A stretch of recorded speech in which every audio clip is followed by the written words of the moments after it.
Let's be real, self-improvement has changed. Men are obsessing on sharper jawlines these days rather than being a man.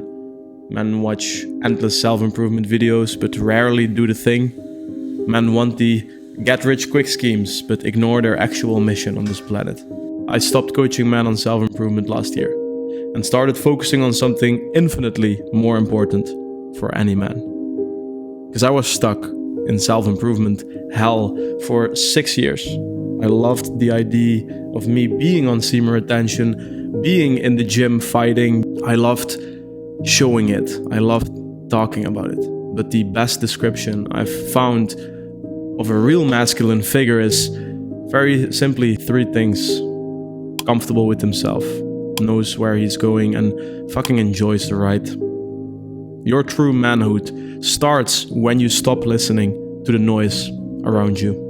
Clinging to any self-improvement routine implies that your self-image hangs on a wire. Stop preparing yourself for life. Start living and building. That's what this video will help you achieve. First, let's talk a few minutes about self-improvement. Let's simplify all of it, so in a way that it actually serves you instead of distracting you. Then second, we'll talk about the path that is behind all this and has been waiting for you. Chapter 1. Earn your neurochemistry. 3 simple rules. Number 1. Earn your serotonins and endorphins. The physical realm.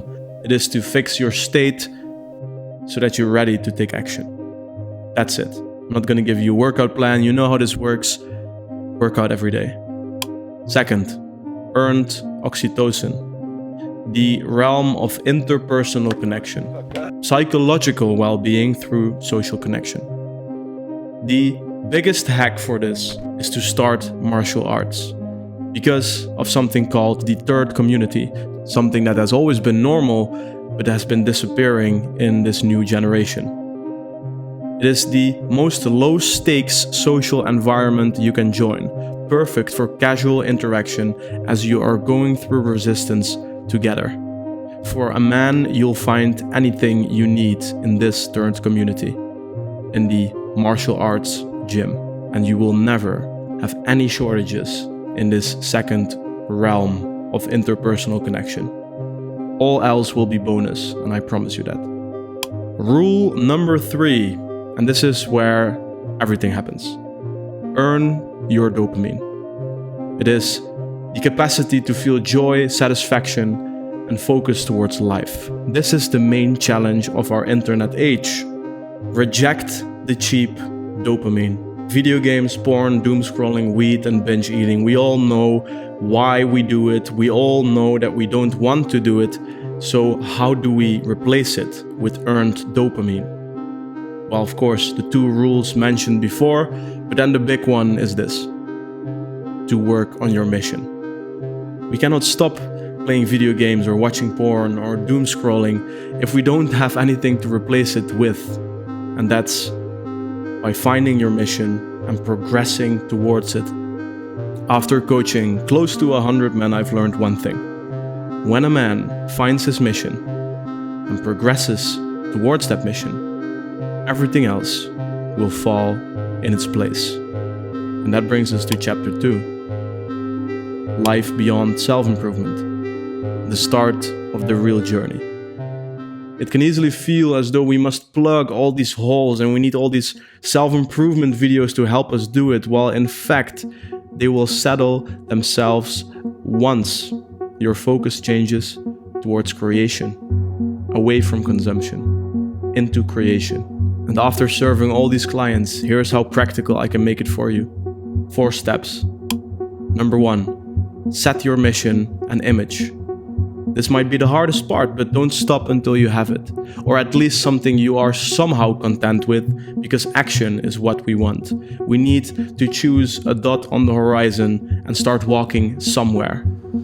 And I can tell you this, whenever you start walking with devotion, even if that dot on the horizon isn't really it, then you're still gonna find exactly what it is you should be doing. Step 2. Do a 20-80 analysis to identify levers This is the big dopamine. These are the sizable chunks that get you further across that mission. 20% that gets 80% of the results, the Pareto principle. Simply look at this mission and ask yourself, what are the levers that actually push me forward towards this mission? Then step 3, work on those levers front to back every single day. It doesn't matter how much time you have. The only thing that matters is that you use the time that you do have, starting with the biggest lever and ending with the smallest lever. And then step 4, you can do this in a few weeks. Review if there is still any remaining cheap dopamine routines left that you do not want in your life. Address those with sheer willpower. Those might be the sticky ones, and there is no shiny answer. You need willpower to get rid of those. But I'll tell you this, you'd be surprised how much of that cheap dopamine that was ruining your life has been removed simply by you setting the mission, choosing the levers, and getting to work. You will have a focused, protected, and well-directed mind. There is nothing that feels better than this, because your soul, the thing you distracted yourself from, will re-emerge in everything that you do. And people will notice. Good luck.